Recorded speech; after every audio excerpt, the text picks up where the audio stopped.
صل على سيدنا ومولانا محمد وعلى بسم اللہ الرحمن الرحیم۔ السلام علیکم ناظرین و سامعین کرام۔ پروگرام یاد الہی میں روزانہ عظیم ہستیوں کے تذکارے پاک کیے جاتے ہیں اور اس کے ساتھ ساتھ کچھ ایسے موضوعات پر گفتگو ہوتی ہے جن سے آپ کو رہنمائی حاصل ہوتی ہے۔ آج واقعہ معراج، نبی رحمت صلی اللہ تعالی علیہ وآلہ واصحابہ وبارک وسلم کے معجزات میں سے ایک بڑا خوبصورت معجزہ، بڑا عظیم معجزہ، اس حوالے سے گفتگو ہوگی۔ اس سے پہلے اسماء الحسنہ، اللہ رب العزت کے خوبصورت پیارے مقدس بابرکت ناموں میں سے ایک اسم مبارکہ القہار۔ اس کا لفظی معنی سب کو قابو میں رکھنے والا، وہ ہستی جو سب پر غالب ہو اور جس کے غلبے کو کوئی طاقت روک نہ سکتی ہو۔ تو القہار یا قہار، اس کی پڑھنے کی بڑی برکتیں ہیں، بڑی رحمتیں ہیں۔ چند ایک برکتوں کا ذکر کرتے ہیں۔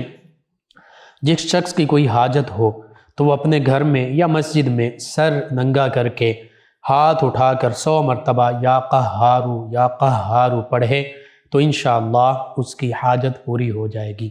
وہ جو بھی خواہش رکھتا ہے، نیک جائز طلب رکھتا ہے، اللہ سبحانہ وتعالی اپنے فضل و کرم سے اس اسم مبارکہ کی برکت سے اس کی وہ حاجت پوری فرما دے گا۔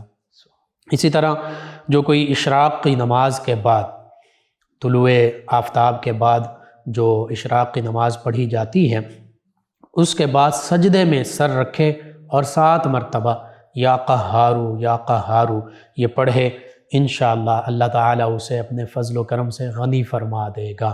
اس کا دل بھی غنی ہو جائے گا اور ویسے بھی ظاہری غنا بھی اسے حاصل ہو جائے گا، کسی کے سامنے ہاتھ پھیلانا نہیں پڑے گا۔ اسی طرح جس شخص کو دشمنوں سے خطرہ ہو، بعض اوقات کچھ لوگ جان بوجھ کر جانی دشمن بن جاتے ہیں، تو ایسے دشمنوں کے لیے بالخصوص وہ سورج نکلتے وقت ایسا شخص اور رات کے آخری حصے میں، دونوں اوقات میں دشمنوں کے لیے، ہلاکت کے لیے 100 مرتبہ یہ دعا پڑھے، یا جبارو یا قہارو یا ذی البطش الشدید، یا جبارو یا قہارو یا ذی البطش الشدید۔ تو انشاءاللہ پھر اس کے بعد یوں پڑھے، خذ حق ممن ظنی وعدا علی، خذ حق ممن ظنی وعدا علی۔ تو جب یہ پڑھتا رہے گا، کم از کم 100 مرتبہ پڑھے، تو دشمن کا خطرہ جو ہے، جو جانی دشمن بن چکا ہے، وہ ٹل جائے گا۔ اللہ سبحانہ وتعالی اپنی خاص حفاظت عطا فرمائے گا۔ اسی طرح اللہ تعالیٰ کا یہ اسم مبارک یا قہارو جو بکثرت پڑھے، اٹھتے بیٹھتے چلتے پھرتے یا قہارو پڑھتا رہے، تو دنیا کی محبت اس کے دل سے نکل جائے گی، ما سوی اللہ کی عظمت اس کے دل سے ختم ہو جائے گی، یعنی اللہ کے سوا اگر وہ کسی سے ڈرتا تھا تو وہ ڈر ختم ہو جائے گا، اور جو اس کے جانی دشمن ہیں اور جان بوجھ کر اس پر ظلم کر رہے ہیں، ان کا غلبہ اس پر نہیں رہے گا۔ اسی طرح اگر چینی کے برتن پر القہارو یہ لکھ کر ایسے شخص کو پلائیں جو بوجہ سحر، جادو کی وجہ سے، بعض اوقات میاں بیوی کے معاملات میں تناؤ آ جاتا ہے، ایسا معاملہ ہے تو یہ معاملہ سحر کا ختم ہو جائے گا۔ اسی طرح جو شخص دنیا کی محبت میں گرفتار ہے، وہ کثرت سے اللہ تعالیٰ کے اس اسم مبارک کو پڑھے، یا قہارو پڑھتا رہے، دنیا کی محبت بھی ختم ہو جائے گی، اللہ کی محبت پیدا ہو جائے گی، اور اس کا خاتمہ ایمان پر ہوگا، خاتمہ بالخیر ہوگا۔ اسی طرح مشکل وقت میں اکثر ویورز جس میں پوچھتے ہیں کیا پڑھا جائے، تو اللہ تعالیٰ کا یہ اسم مبارک یا قہارو کم از کم 100 مرتبہ پڑھ لیجئے، اور کوشش کیجئے ہر وظیفے کے شروع میں بھی اور آخر میں بھی طاق اعداد میں درود پاک لازمی پڑھیں۔ انشاءاللہ اللہ تعالیٰ نے چاہا تو اللہ رب العزت اپنی خاص رحمتوں برکتوں کا نزول فرمائے گا، اور جتنے بھی مشکل معاملات ہیں وہ آسان ہو جائیں گے۔ یہ چند ایک برکتیں اللہ تعالیٰ کے اسم مبارک یا قہارو کی، اس اسم مبارک کو اپنے معمول کا حصہ بنائیے، اپنے اوراد و وظائف میں شامل کیجئے، اپنے اعزہ اقربا، رشتہ دار، دوست، احباب، پڑوسی، محلہ دار، امت مسلمہ تک پہنچائیے۔ میرے آپ کے ہمارے بتانے سے ہمارے کسی بھی مسلمان بہن بھائی، کسی مسلمان فرد کا فائدہ ہوتا ہے، انشاءاللہ یہ ہمارے لیے دین و دنیا آخرت میں بھلائی، فائدہ، نجات اور شفا کا باعث ہوگا۔ اللہ سبحانہ و تعالی ہمیں آسانیاں عطا فرمائے، آسانیاں بانٹنے والا بنائے، مشکلات سے ہماری حفاظت فرمائے، آمین۔ جی ناظرین و سامعین، نبی رحمت صلی اللہ علیہ وآلہ وسلم کا خوبصورت بہت عظیم معجزہ واقعہ معراج، جسے معراج النبی صلی اللہ علیہ وآلہ وسلم بھی کہا جاتا ہے۔ آقا کریم صلی اللہ علیہ وآلہ وسلم تو سراپا تنویر ہیں، سراپا معجزہ ہیں، سر انور سے لے کر پاؤں مبارکہ تک، نعلین مبارکہ تک، قدمین شریفین طیبین طاہرین تک آقا کریم صلی اللہ علیہ وآلہ وسلم معجزہ ہی معجزہ ہیں۔ آقا کریم صلی اللہ علیہ وآلہ وسلم کو جو کتاب ہدایت اور آخری کتاب آپ کو عطا کی گئی، آپ کے صدقے ہم تک پہنچی، وہ بھی معجزہ۔ اور پھر نبی کریم صلی اللہ علیہ وآلہ وسلم آخری نبی ہیں، آخری رسول ہیں، ختم نبوت، خاتم المرسلین، خاتم النبیین اور ختم نبوت، یہ ایمان کے لیے ایک لازمی عقیدہ ہے۔ اگر کوئی نبی کریم صلی اللہ علیہ وآلہ وسلم کو آخری نبی نہیں سمجھتا، آخری رسول نہیں مانتا، تو پھر اس کا اسلام کے ساتھ کوئی تعلق نہیں ہے۔ جیسے آقا کریم صلی اللہ علیہ وآلہ وسلم آخری نبی ہیں، آخری رسول ہیں، اسی طرح امت مسلمہ آخری امت، قرآن مجید فرقان حمید آخری کتاب، اب اس کتاب کے بعد اور کوئی کتاب نہیں، امت مسلمہ کے بعد کوئی اور امت نہیں، اور اسی طرح آقا کریم صلی اللہ علیہ وآلہ وسلم کے بعد تا قیام قیامت نہ کوئی نیا نبی آنا ہے، نہ کوئی نیا رسول آنا ہے۔ آقا کریم صلی اللہ علیہ وآلہ وسلم سید الانبیاء والمرسلین ہیں، خاتم الانبیاء والمرسلین ہیں۔ یہ بھی نبی کریم صلی اللہ علیہ وآلہ وسلم کی عظمت، رفعت اور شان کا ایک پہلو ہے۔ آقا کریم صلی اللہ علیہ وآلہ وسلم پر قرآن مجید فرقان حمید نازل ہوا، وہ بھی اللہ رب العزت کا کلام ہے، نبی کریم صلی اللہ علیہ وآلہ وسلم کا اعجاز ہے، معجزہ ہے۔ قرآن مجید فرقان حمید کی کسی ایک آیہ مبارکہ کا کوئی بدل نہیں لا سکا۔ یہ نبی کریم صلی اللہ علیہ وآلہ وسلم نے، قرآن نے، اللہ نے خود قرآن میں بھی اس کا ذکر فرما دیا۔ عاجز آ گئیں عقلیں، تو پھر نبی کریم صلی اللہ علیہ وآلہ وسلم کی مثل معاذ اللہ ثم معاذ اللہ کون ہو سکتا ہے، یا ان کے بعد کوئی ان جیسا ہونے کا دعویٰ کیسے کر سکتا ہے۔ نبی رحمت صلی اللہ علیہ وآلہ وسلم نے خود فرما دیا کہ میرے بعد 30 ایسے جھوٹے کذاب دجال ہوں گے جو نبوت کا دعویٰ کریں گے، جھوٹا دعویٰ۔ فرمایا انا خاتم النبیین لا نبی بعدی، حالانکہ میں آخری نبی ہوں، میرے بعد کوئی نبی نہیں ہے، یعنی فرما گئے یہ ہادی لا نبی بعدی۔ واقعہ معراج، مکۃ المکرمہ میں یہ واقعہ معراج جو ہے، سفر معراج، یہ پیش آتا ہے۔ اب اس کا پس منظر بڑا طویل ہے، کئی حکمتیں ہیں، مختصراً میں عرض کر دیتا ہوں کہ مکۃ المکرمہ میں آقا کریم صلی اللہ علیہ وآلہ وسلم نے 40 عمر مبارکہ جب آپ کی ہوئی، 40 برس، تو نبوت کا اظہار فرمایا، اعلان فرمایا۔ جو پاکیزہ قلوب ہستیاں تھیں وہ نبی کریم صلی اللہ علیہ وآلہ وسلم کی صحابیت کا شرف پا گئے۔ آقا کریم صلی اللہ علیہ وآلہ وسلم کو، آپ کے گھرانے کو، اہل بیت کرام علیہم رضوان کو، صحابہ کرام علیہم رضوان کو ستایا گیا، مختلف تکالیف پہنچائی گئیں۔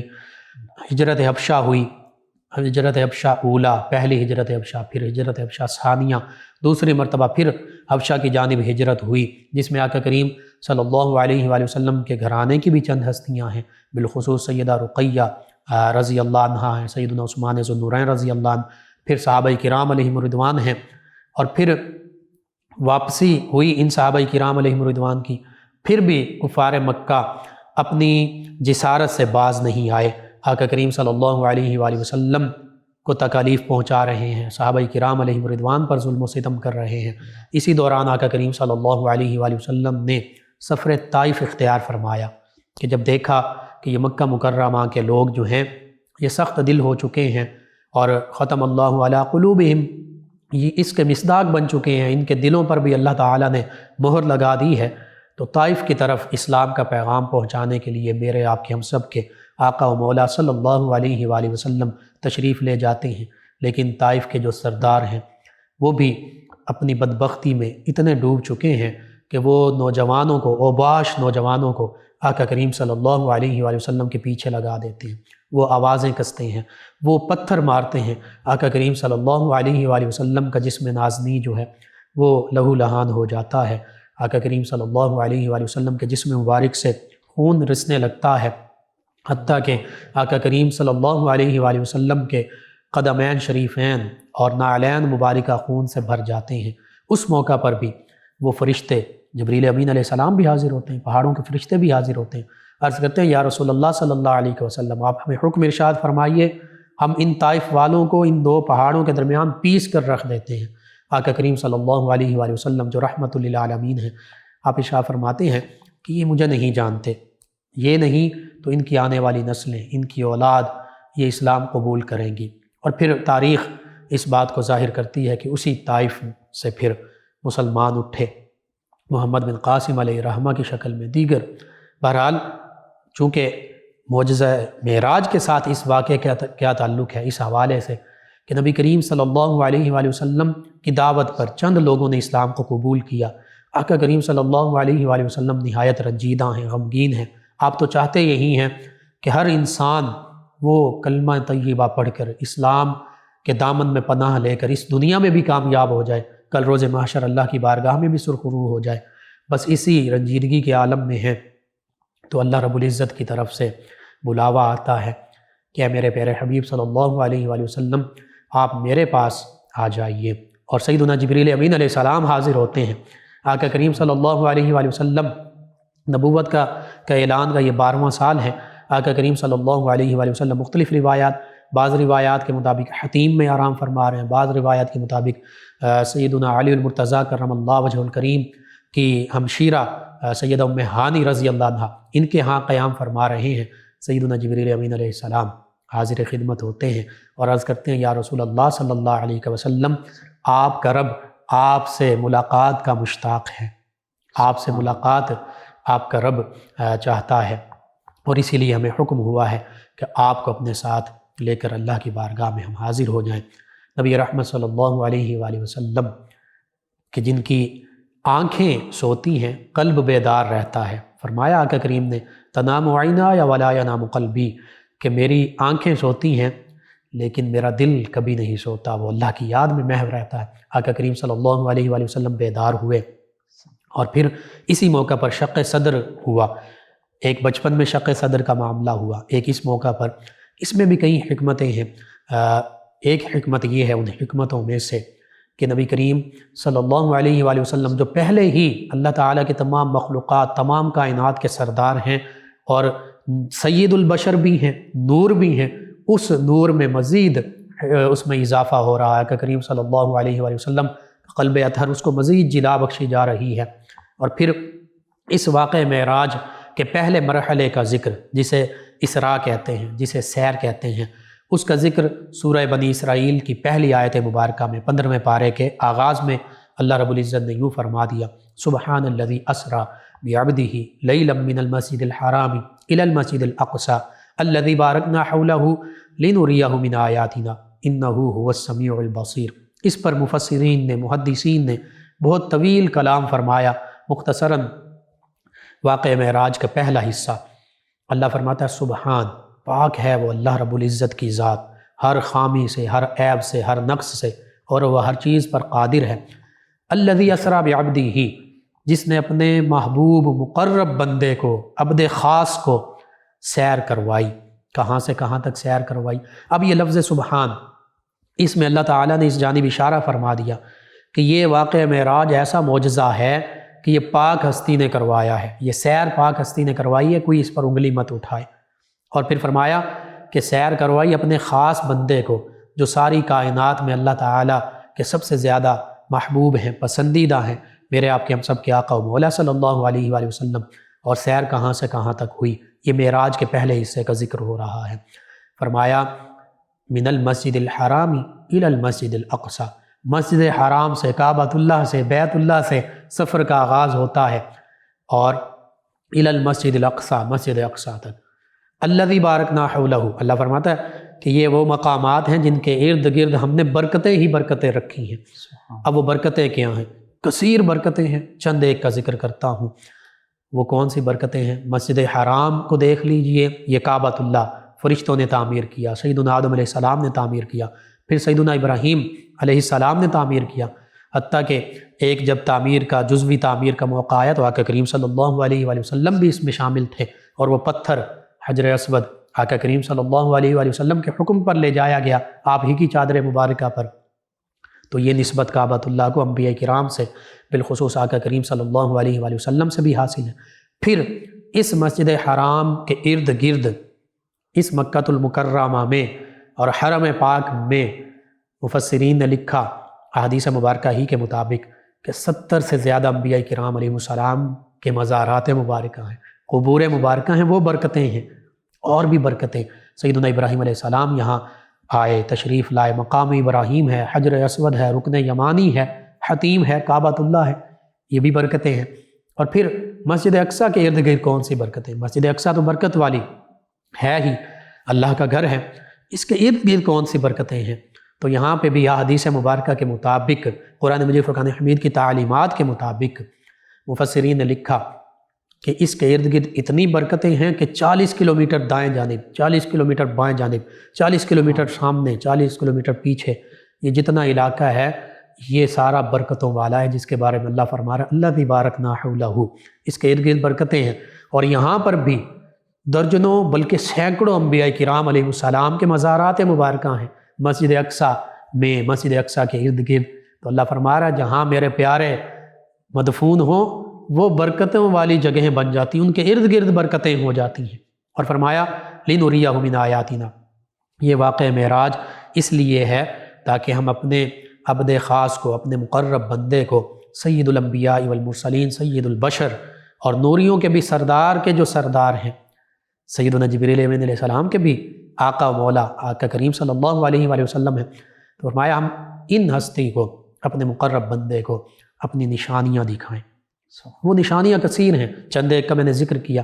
ایک نشانی یوں بھی صحیح مسلم میں بھی، سیاستہ کی کتب میں یہ موجود حدیث مبارکہ، نبی کریم صلی اللہ علیہ وآلہ وسلم نے فرمایا کہ میں جب فلسطین کی طرف، بیت المقدس کی طرف، یہ واقعہ معراج کا ذکر کرتے ہوئے فرمایا جا رہا تھا تو راستے میں سرخ ٹیلے کے قریب سیدنا موسیٰ علیہ السلام، ان کی قبر مبارکہ کے قریب سے میں گزرا، مررت بقبر موسیٰ ہوا قائم یصلی فی قبری، وہ کھڑے تھے اپنی قبر مبارکہ میں سیدنا موسیٰ علیہ السلام، اور یصلی، اب یصلی صلاۃ سے ہے، صلاۃ کا معنی نماز بھی ہے، صلاۃ کا معنی درود پاک بھی ہے، صلاۃ کا معنی دعائے رحمت بھی ہے، رحمتیں بھی ہیں، برکتیں بھی ہیں۔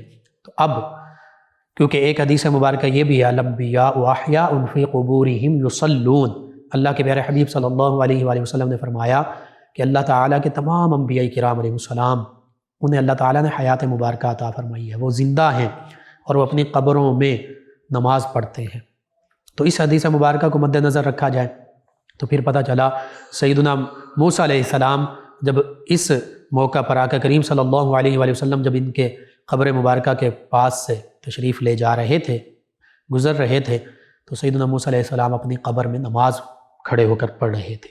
اور یصلی کا معنی درود پاک لیا جائے، جو اولیاء کاملین صالحین نے لیا، عرفاء نے لیا، علماء نے بھی اس پر بات کی، تو اس کا معنی یہ ہے کہ انبیاء کرام علیہ السلام جنہوں نے وعدہ کیا تھا کہ اے اللہ جب تیرے آخری نبی صلی اللہ علیہ وآلہ وسلم تشریف لائیں گے تو ہم لَتُؤْمِنُنَّ بِهِ وَلَتَنْصُرُنَّ، ایمان بھی لائیں گے، ان کی مدد بھی کریں گے۔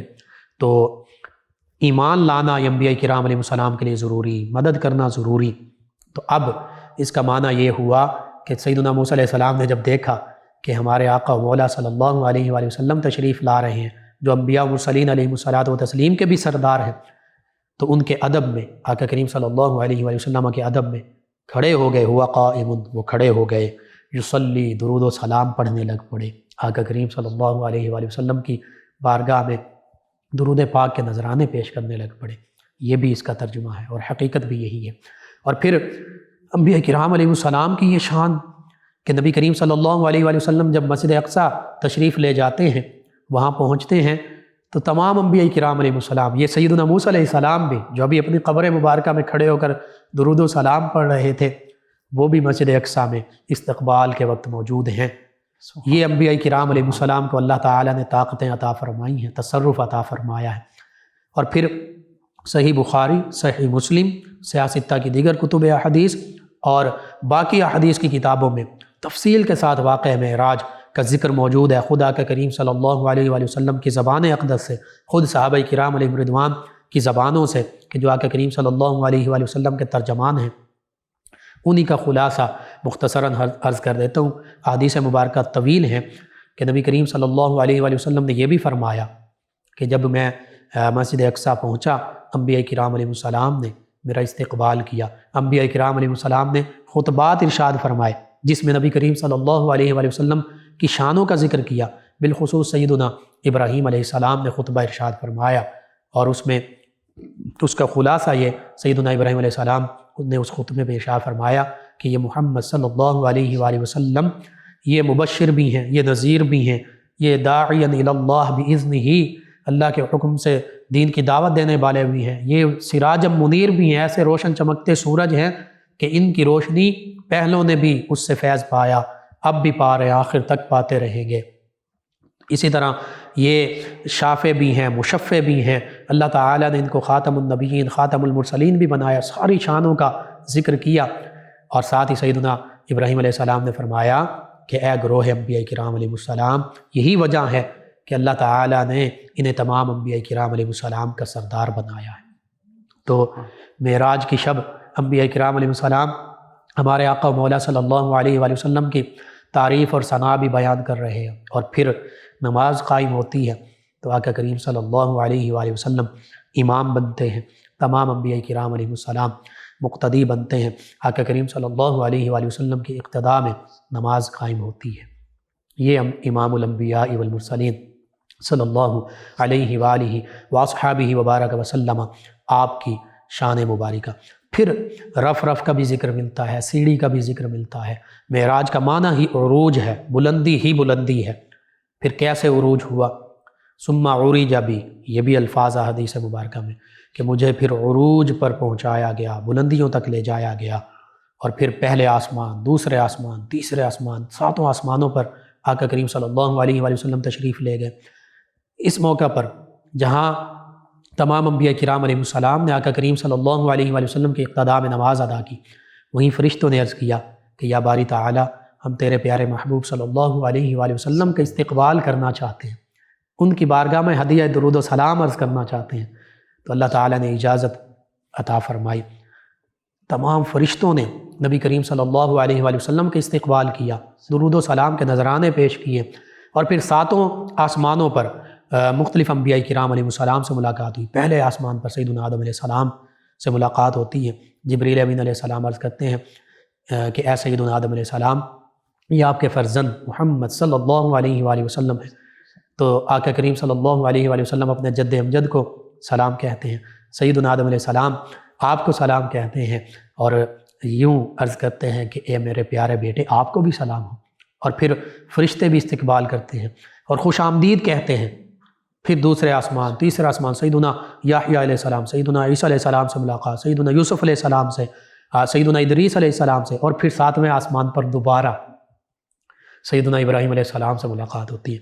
ابھی فلسطین میں بیت المقدس میں مسجد اقصیٰ میں نماز کی امامت آقا کریم صلی اللہ علیہ وآلہ وسلم نے فرمائی تھی، اور ہم تصور بھی نہیں کر سکتے، فزکس والے جانتے ہیں Nano second, micro second, pico second, یہ سیکنڈ کے حصے ہیں، لیکن اب ان میں بھی میئر نہیں کر سکتے، ماپ نہیں سکتے، پیمانہ ہی نہیں ہے۔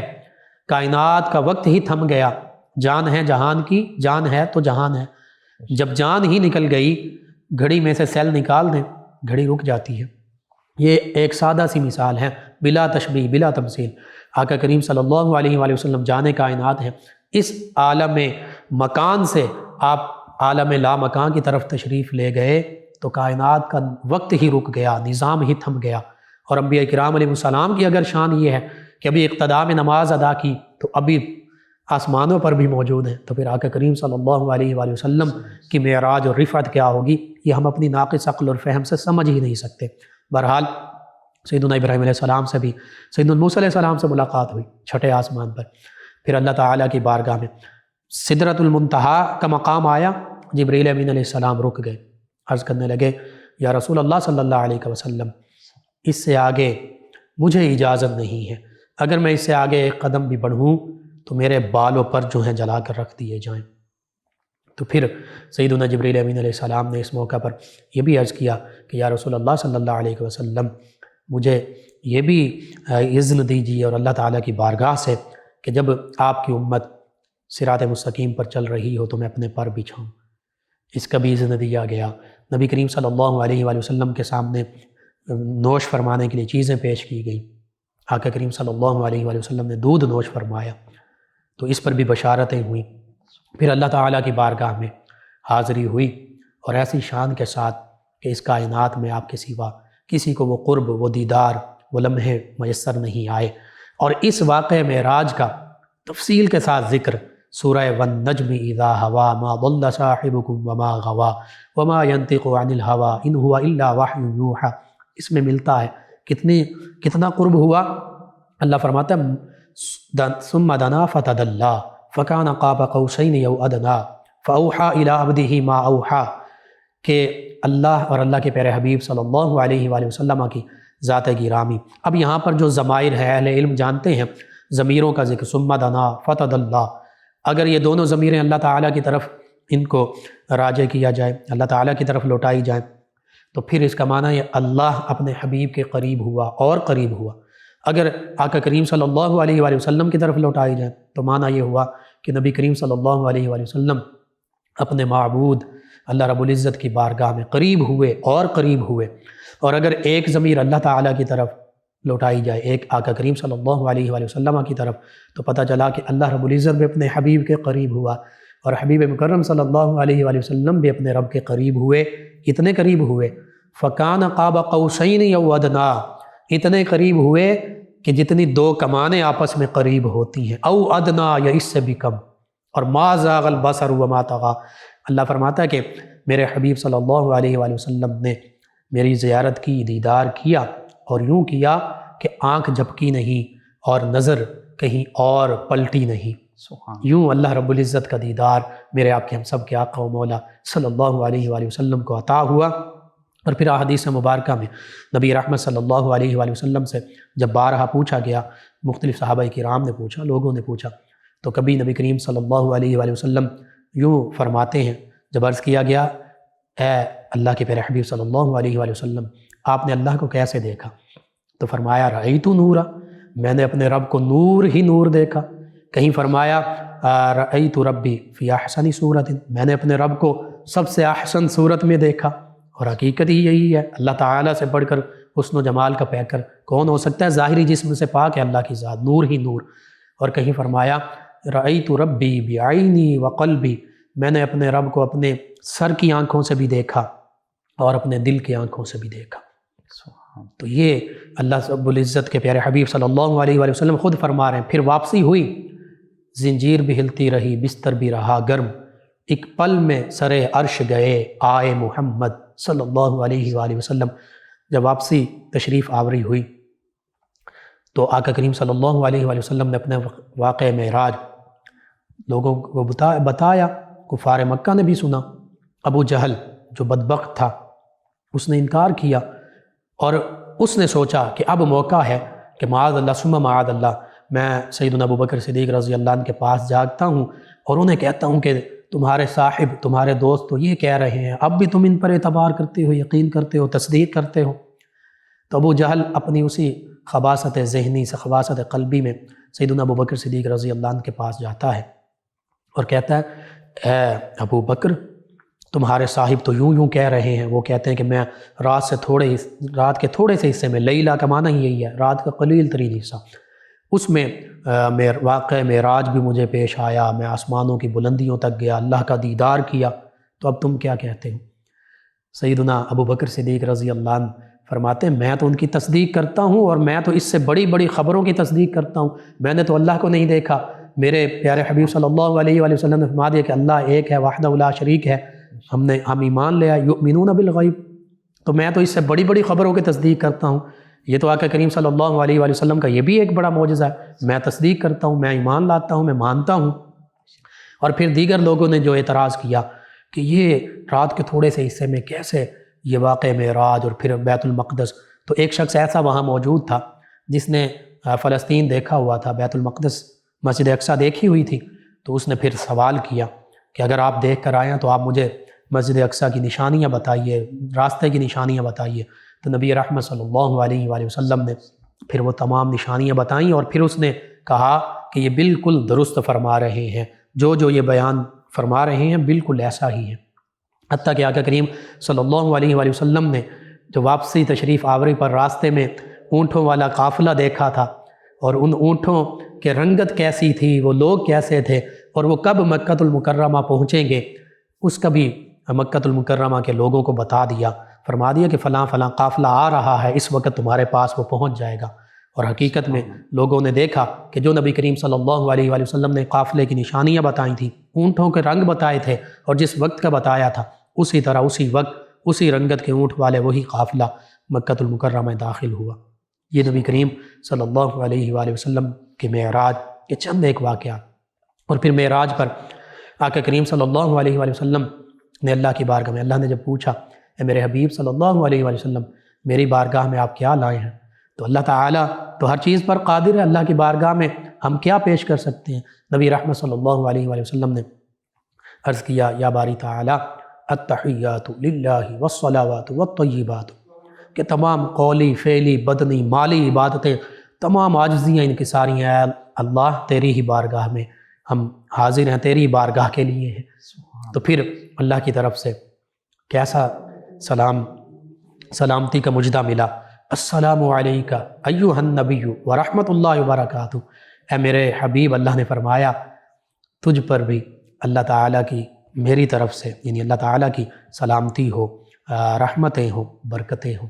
اور پھر فرشتے بھی شامل ہوئے، السلام علینا وعلی عباد اللہ الصالحین، اور پھر اشہد ان لا الہ الا اللہ واشہد ان محمدا عبدہ ورسولہ، یہ گواہی بھی دی فرشتوں نے۔ تو یہ واقعہ معراج، اس میں نماز کا تحفہ ملا، اس میں نماز کے اندر جو ہم التحیات پڑھتے ہیں یہ تحفہ ملا، اور پھر 50 نمازیں فرض ہوئیں۔ سیدنا موسیٰ علیہ السلام نے عرض کیا کہ یا رسول اللہ آپ واپس جائیے، اور میں نے بنی اسرائیل کو دیکھا ہے ان پر بھی نمازیں یہ فرض تھیں تو وہ نہیں پڑھ سکے تھے، تو آپ کی امت 50 نمازیں نہیں پڑھ سکیں گی، واپسی ہوتی ہے۔ یہ اللہ تعالیٰ کا بار بار دیدار، یہ ایک بہانہ بنا۔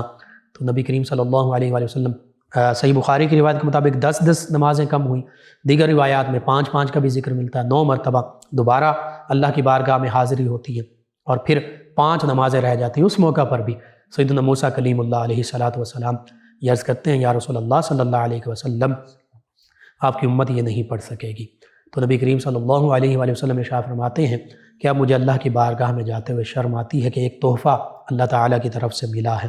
تو یہ نماز اللہ کی طرف سے تحفہ ہے، لانے والی ہستی میرے آپ کے ہم سب کے آقا مولا صلی اللہ علیہ وآلہ وسلم ہے۔ آج ہم اس کی بھی ناقدری کرتے ہیں۔ اور پھر نبی کریم صلی اللہ علیہ وآلہ وسلم نے جنت دوزخ کو ملاحظہ فرمایا۔ پھر اور بھی واقعات، سیدنا بلال حبشی رضی اللہ عنہ کے قدموں کی آواز اپنے آگے سنی، وہ جو نماز سے پہلے وضو کرتے ہیں، 2 رکعت نفل پڑھتے ہیں۔ بہرحال ان لوگوں کو بھی دیکھا جو چغلی کرنے والے ہیں، جو غیبتیں کرنے والے ہیں، کسی کو دیکھا کہ ان کے حلق کاٹے جا رہے ہیں، مختلف عذاب دیے جا رہے ہیں۔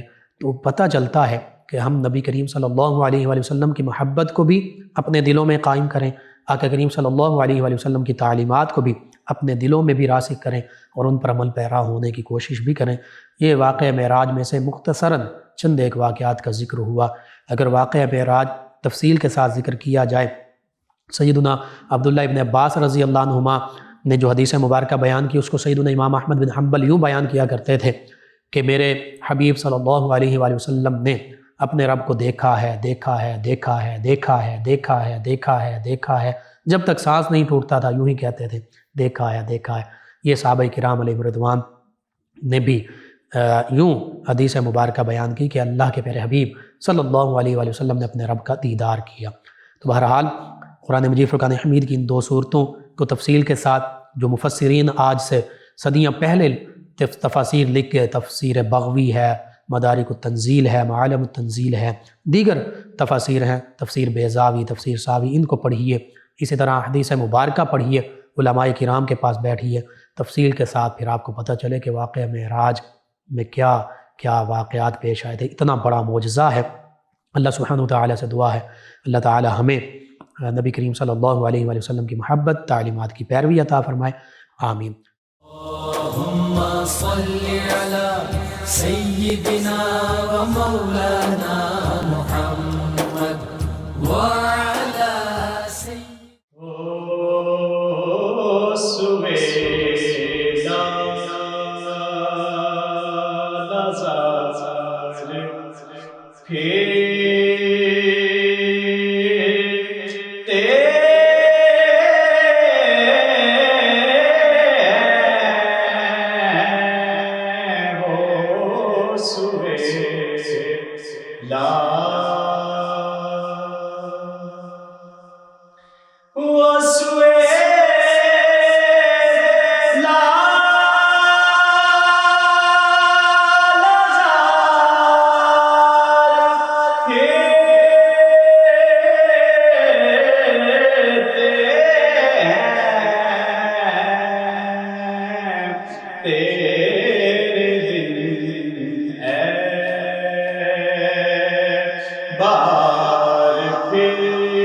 پھول کیا دیکھوں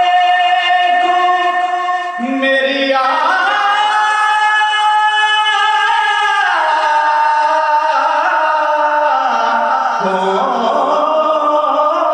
میں،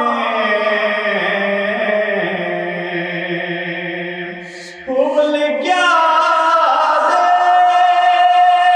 دیکھوں میری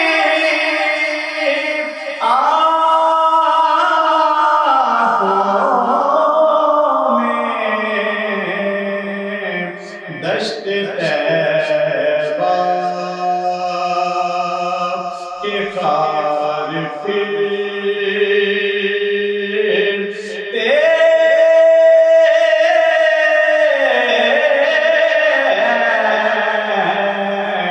دشت طیبہ کے خار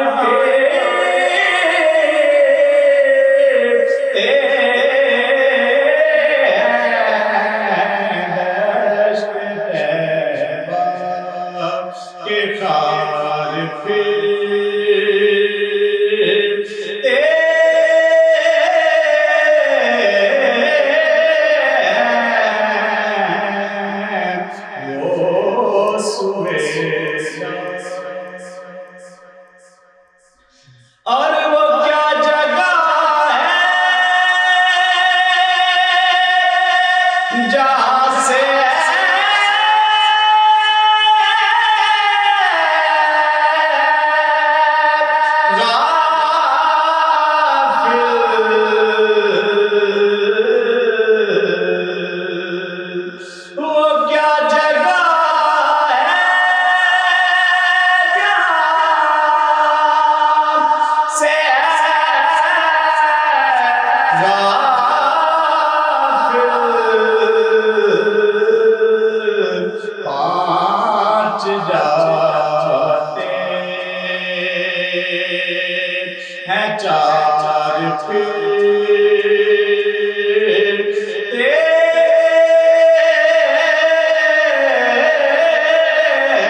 لزار پھر کے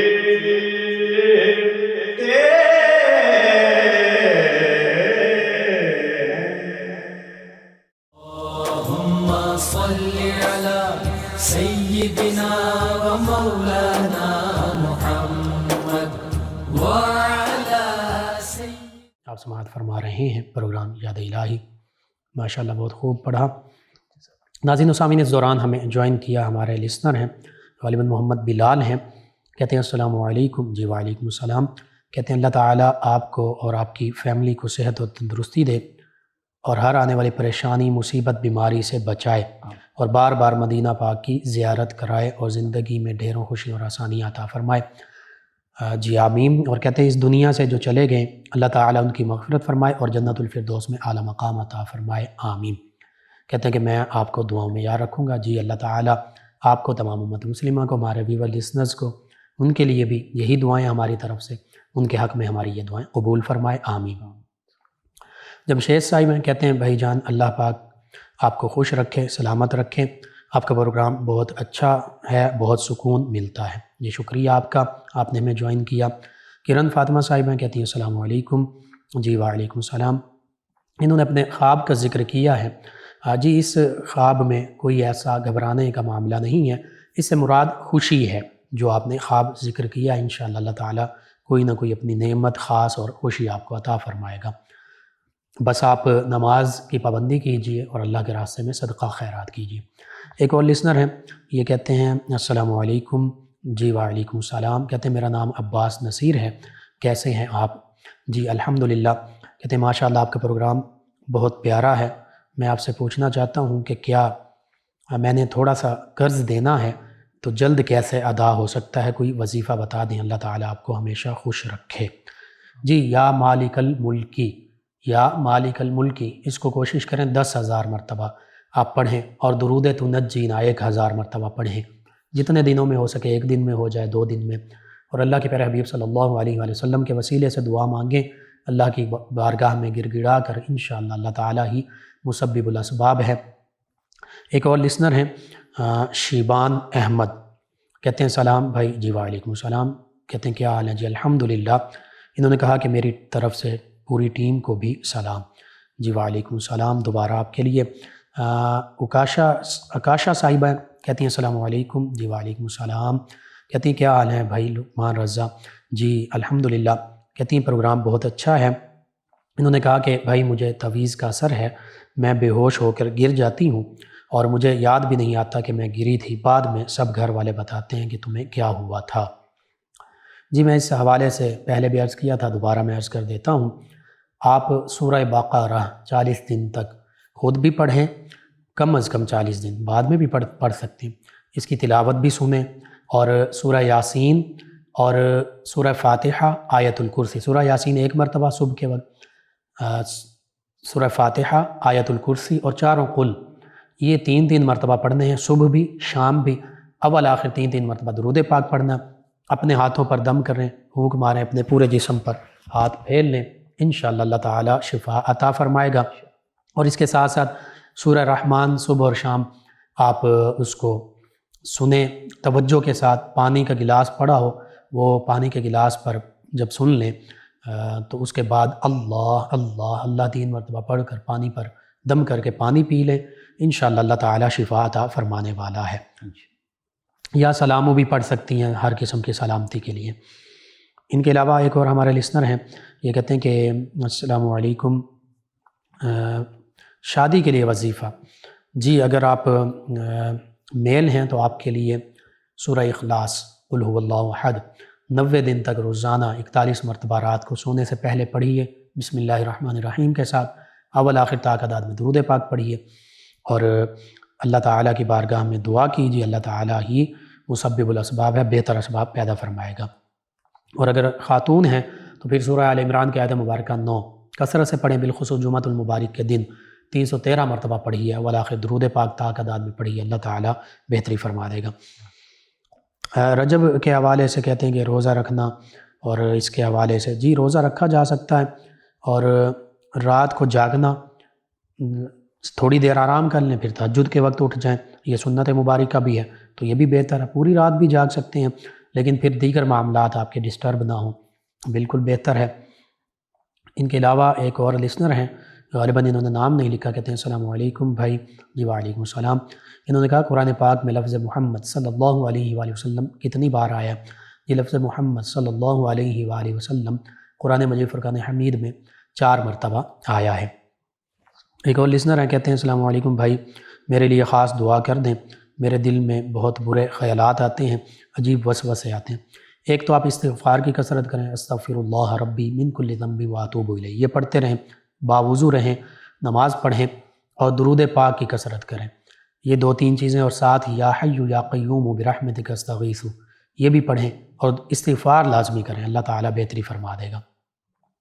ایک اور لسنر ہیں، کہتے ہیں السلام علیکم لقمان بھائی۔ جی وعلیکم السلام۔ کہتے ہیں ماشاءاللہ آپ کے پروگرام سارے جو ہیں بہت نائس ہوتے ہیں، اچھے ہوتے ہیں ہر روز کی طرح۔ آج کا پروگرام بھی بہتر ہے۔ کہتے ہیں کہ بھائی آپ سے وظیفہ یہ پوچھنا تھا کہ میرے بھائی کام پر جاتے جاتے رک جاتے ہیں اور رشتے آتے ہی نہیں، اور ماں باپ بہت ٹینشن میں ہیں، پریشان ہیں، ہمارے گھر کے لیے دعا فرما دیں۔ جی میں وظیفہ بھی عرض کر دیتا ہوں، اللہ تعالیٰ خیر و عافیت فرمائے۔ ایک تو آپ یا مسبب الاسباب یہ کثرت سے پڑھیں ہر حوالے سے، رزق کے اسباب بھی اللہ ہی پیدا فرماتا ہے، رشتے ناطے کے اسباب بھی۔ دوسرا سورہ بقرہ کا معاملہ وہ بھی پڑھ سکتے ہیں، سن سکتے ہیں آپ سورہ بقرہ روزانہ، اور خاص طور پر رزق کے حوالے سے اگر کوئی تنگی ہے، کوئی معاملہ ہے تو یا رزاقوں کی کثرت کیجئے، اور رشتے کے حوالے سے 2 وظیفے میں نے بیان کر دی ہیں، انہی کو آپ پڑھ سکتے ہیں۔ حماد صاحب ہیں، کہتے ہیں کہ سر میں نے سوال پوچھا تھا، جواب نہیں ملا، مہربانی کر کے اس کا جواب دیجئے کہ بچہ کسی کا ناجائز ہو اور اس کا پتہ چل جائے تو پھر اپنی بیوی کو کیا طلاق دے دینی چاہیے یا نہیں؟ کہتے ہیں لقمان بھائی طلاق کے بارے میں بتا دیجئے اگر بچے کا پتہ چل جائے کہ وہ ناجائز ہے، اور پھر کہتے ہیں کہ پھر وہ بچہ پاس رکھ سکتا ہے اور اپنی بیوی کو طلاق دے سکتا ہے؟ جی میں اس حوالے سے عرض کرتا ہوں، سب سے پہلی بات یہ ہے کہ آپ کو کیسے پتہ چلا کہ وہ بچہ ان کا میاں بیوی کا ہے یا نہیں، ایک بات۔ دوسری بات، ایک واقعہ اس طرح کا ملتا ہے سیدنا عمر فاروق اعظم رضی اللہ عنہ کے عہد مبارکہ میں۔ ایک شخص تھے، وہ کہیں سفر پر تھے، 2 سال بعد گھر میں آئے تو ان کے ہاں بیٹا ہوا۔ انہوں نے کہا کہ یہ میرا بیٹا نہیں ہے۔ سیدنا عمر فاروق اعظم رضی اللہ عنہ تک یہ بات پہنچی تو انہوں نے مایا غور سے دیکھو اور غور کرو اس بات پر، تو اس نے کہا ہاں اس کی شکل مجھ سے بالکل ملتی جلتی ہے، اور شکل نہ بھی ملتی ہو، یہ میڈیکل سائنس نے بھی پروو کیا۔ تو انہوں نے پھر مانا کہ ہاں یہ میرا ہی بیٹا ہے۔ اس کے حوالے سے بڑا لمبا پروسیس ہوتا ہے، ڈی این اے اور اس طرح کا میچ کرنا، تو بہتر یہ ہے اگر ضرور ایسا معاملہ کروانا چاہتے ہیں تو آپ اس کا ڈی این اے اور وہ سارا معاملہ کیجئے۔ باقی وہ اللہ تعالیٰ کی طرف سے، اللہ تعالیٰ نے اس زیروی کو اس دنیا میں لایا ہے، انسان سے غلطی کوتاہی ہو جاتی ہے۔ اب یہ شوہر کا معاملہ ہے، وہ طلاق دے بھی سکتا ہے اگر ثابت ہو جائے، بغیر صرف الزام لگائے یہ معاملہ نہیں ہوتا کہ کسی پہ الزام لگا دیا، اس الزام کو ثابت بھی کرنا ہوتا ہے۔ تو اگر الزام ثابت بھی ہو جاتا ہے تو پھر یہ شوہر پر ڈیپینڈ کرتا ہے، اسے حق ہے کہ وہ طلاق دینا چاہے دے سکتا ہے، نہ دینا چاہے نہ دے، دونوں حوالوں سے۔ باقی اللہ تعالیٰ ہماری اتنی غلطیوں کوتاہیوں کو معاف فرمانے والا ہے، اگر کوئی ایسا صبر برداشت رکھتا ہے تو معاف بھی کر سکتا ہے، یہ شوہر پر ہی ہے۔ لیکن پہلی بات یہ کہ اس الزام کو ثابت کیا جائے، صرف زبانی کلامی کسی کے کہہ دینے سے ایسا معاملہ نہیں ہوتا۔ عثمان ظفر صاحب انہوں نے میں جوائن کیا، کہتے ہیں انکل جی صدا سلامت رہیں، بیعت صحبت کسے کہتے ہیں بتا دیں؟ جی بیعت طریقت ہے، کسی کامل پیر ان کے آپ بیعت ہوئے، یہ طریقت کی بیعت ہے، ان سے فیض حاصل کریں۔ وہ کہیں دور ہیں، کوئی اللہ کے ولی آپ کو ملتے ہیں، ان کے پاس آپ بیٹھ سکتے ہیں، یہ بیعت صحبت ہے، اور پیر صحبت وہ ہو جائیں گے۔ کوئی اللہ کے ولی ہیں، وہ آپ کو کچھ چیزیں بتاتے ہیں، طریقہ سکھاتے ہیں، تعلیم دیتے ہیں، وہ پیر تعلیم ہے۔ تو اللہ کے ولی جو جعلی عامل اور پیروں کی میں بات نہیں کر رہا، جو اللہ کے نیک ولی ہیں جن سے فیض ملتا حاصل کیجئے۔ پیر طریقت وہی ہیں جو کامل اکمل ہیں، جن سے آپ پہلی مرتبہ بیعت ہوئے ہیں، ان سے فیض و برکات ضرور حاصل کیجئے۔ فوزیہ صاحبہ کہتی ہیں السلام علیکم بھائی۔ جی وعلیکم السلام۔ کہتی ہیں پروگرام ہمارے لیے رہنمائی ہے اس میں، اور سوال یہ ہے کہ قسطوں پر موبائل وغیرہ لینا کیسا ہے؟ قسط پہ چیز لینا سود کے زمرے میں تو نہیں آتا، کیونکہ اگر کوئی چیز ہم نقد لیں تو اس کی قیمت اور ہوتی ہے، کم ہوتی ہے، اور اگر قسط پر لیں تو اس کی قیمت اور ہوتی ہے، یعنی زیادہ ہو جاتی ہے۔ تو اس بارے میں کہتے ہیں رہنمائی کر دیں۔